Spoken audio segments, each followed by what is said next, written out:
So the bet I love for the game is the over. Yeah. So LSU has hit the over in all 8 games this season, 12 straight games dating back to last year. And I think Carolina hit it on the nose. I think if you've got the same type of score, but the opposite, you hit it on the nose. Only once has the winning team in an LSU game this season scored under 41 points. So it's going to be a shootout. I hate for LSU that they've got 3 DBs out. Carolina makes a good point. It wasn't working out with them, so maybe you get something different. Maybe you get another guy that hasn't even played DB to try to play a DB. I don't know. It's desperate times, desperate measures. Mekhi Wingo was announced that he's going to be out probably for the year. That's a major piece on the D-line that they're missing. I don't trust that they're using Perkins in the right way still. So I think Bama's got enough at home to overcome all that. I'm going to take Bama 35, LSU 30. All right, here's the thing. LSU has been held under 30 points one time this year. It was against Florida State. They've been held under 40 points twice. That's it. You always say defense travels, run game travels. Offense, this offense is going to travel. There's nothing about this team or the numbers from any of this stuff that will show you, oh, they don't play as well on the road versus at home.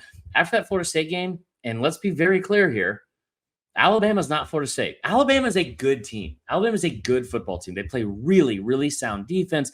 They can do some things on offense, but this is not a playoff-worthy team, and this is not a team that is going to be able to get into a track meet with LSU. And if you don't believe me, let's think about that Texas game. Now, Texas is different because Texas plays much better defense than LSU. But I tell you what, it's a high-flying offense with weapons everywhere. That was a home game, and you had it circled on the calendar and all that kind of stuff, and you came out flat, and you didn't look great. I think the same thing that happened in that Texas game happens in this game to Alabama, but I think that it happens in a way that just is more high-scoring.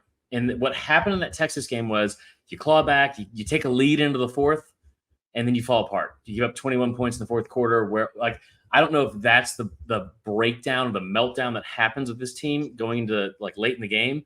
But I will tell you this: there's no part of me that thinks Alabama is going to be able to put up like if it gets to a point where you're in the fourth quarter and you're down, we haven't had to see Jalen Milroe keep coming back. You're going to have to keep winning the way they've been winning. So maybe that happens. Maybe you do get a couple of turnovers. But this is an offense that we haven't seen that from. Jayden Daniels doesn't do that. Like, and he hasn't done it in 2 years now. And you start looking at some of his numbers as like a quarterback. Like one of the things I kept holding on to is that year where he had 10 touchdowns, 10 interceptions.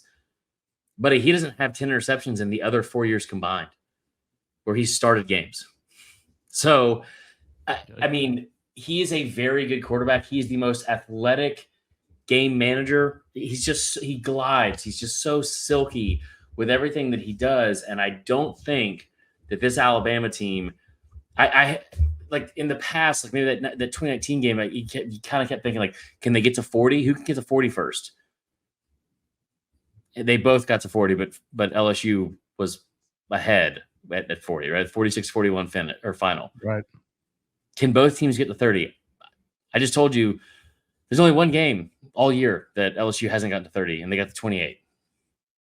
I don't know if Alabama's offense can get to 30, no matter how bad LSU's defense is. Because I don't know if Tommy Rees, we haven't seen them put together games where they've just been like just on all cylinders. Like we've seen them make second half adjustments, but I like what Caroline said. I mean, I didn't like it, but I agree with what Caroline said. I don't know if this team, if they are down early, is able to come back. And I think it'll be close for a while. And I think at some point, Jalen Milroe makes a bad mistake late in the third or the fourth quarter, and that 3-point deficit turns into 10. And I think LSU wins 38-28. 38-28? Yeah, there's my emotional hedge.